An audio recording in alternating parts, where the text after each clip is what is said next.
Lockdown से पहले गीता के घर का नजारा कुछ ऐसा था कि रोहन ऑफिस जाता था और शिविन स्कूल। जिनके घर से जाने के बाद गीता काम खत्म करके बाकी समय आराम करती थी। लेकिन लॉकडाउन के बाद ऑफिस और स्कूल घर में ही खुल गए और इससे गीता का हाल वो तो आपको देखने में ही मजा आएगा।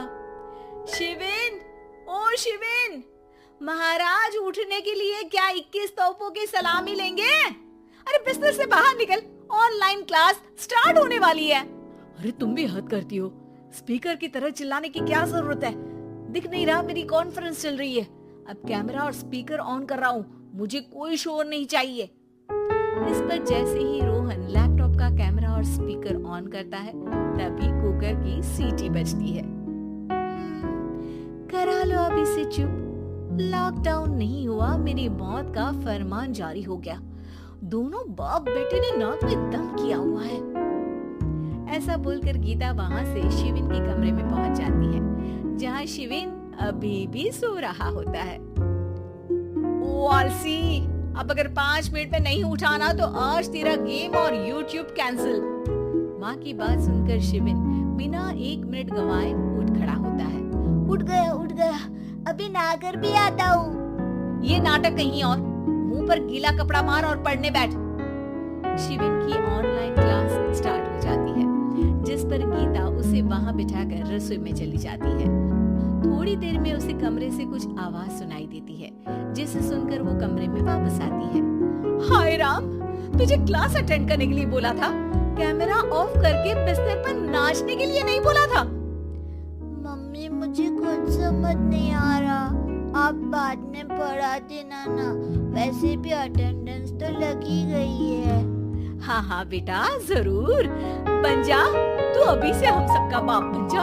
अरे नहीं मतलब कहाँ से लाते हो इतना दिमाग, और पढ़ाई करते हुए ये चला कहाँ जाता है? नाइस क्वेश्चन, दिमाग से पूछकर बता दूंगा। शिविन की बातों से परेशान होकर गीता उसे मारने के लिए जैसे ही आगे बढ़ती है तभी वो कमरे से बाहर भाग जाता है। अब शिविन आगे और गीता हाथ में चप्पल पकड़े उसके पीछे पीछे पूरे घर में दोनों घूम रहे होते हैं। इसी बीच वो रोहन के पास पहुंच जाता है और शिविन को मारने वाली चप्पल रोहन के लैपटॉप पर जाकर गिरती है। ओए माँ! मम्मी, अब पापा को चप्पल मार रही हो? वो आज तक के रिपोर्टर, चुपचाप जाकर क्लास अटेंड कर ले, नहीं तो अगली तेरे पीछे लगेगी। इस पर शिविन वहां से चला जाता है, जिसके बाद रोहन गीता से कहता है, इस सर्कस के लिए कुछ बोलना चाहोगी? अरे क्या करूं, जब से तुम दोनों घर में रहने लगे हो, घर अपने आप ही सर्कस बन गया है और मैं तुम्हारी नौकर, कभी बेटी को संभालो तो कभी बाप के नखरे उठाओ। इन्हीं सब उथल पुथल में दिन बीतते रहते हैं, जिसमें हर रोज घर के अंदर कुछ नया सियप्पा खड़ा मिलता है, जो ज्यादातर शिविन और रोहन के ऑनलाइन स्कूल और ऑफिस से रिलेटेड ही होता है। एक सुबह, शिविन चलो उठ, आज की क्लास जल्दी है। कैमरा ऑफ करके आप अटेंड कर लो। अरे ऐसे छित्तर पड़ेंगे, दादी नानी सब एक साथ याद आ जाएंगी।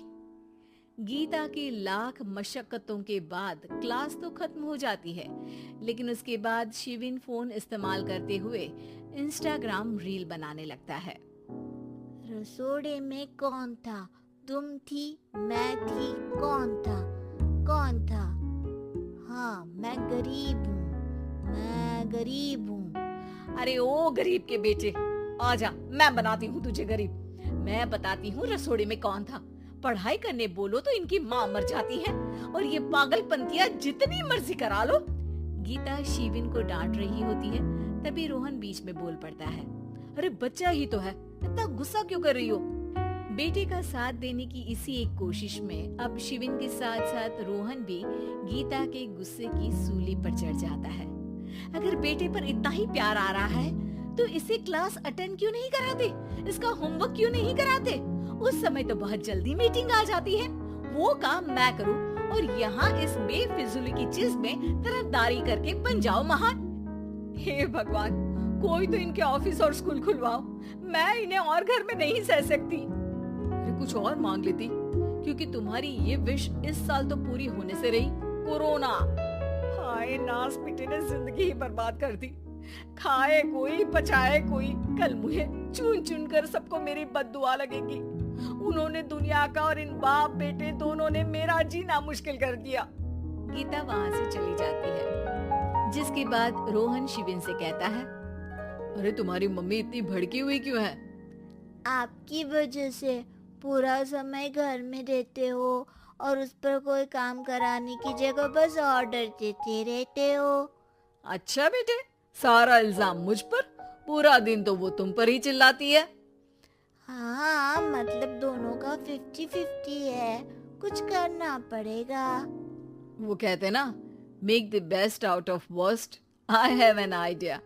वैसे तुम्हारी माँ सही कहती है, बहुत जुबान चलाने लगे हो, कम बोला करो। अगली सुबह रोहन और शिविन अपनी गलती को सुधारने के लिए गीता के उठने से पहले घर का आधा काम खत्म कर देते हैं, जिसे देखकर गीता खुश हो जाती है और फिर बाकी बचा काम वो तीनों मिलकर पूरा कर लेते हैं। जिसके बाद अब वो सब मिल बांट कर हर काम में एक दूसरे की मदद करते हुए लॉकडाउन का मजा लेने लगते हैं।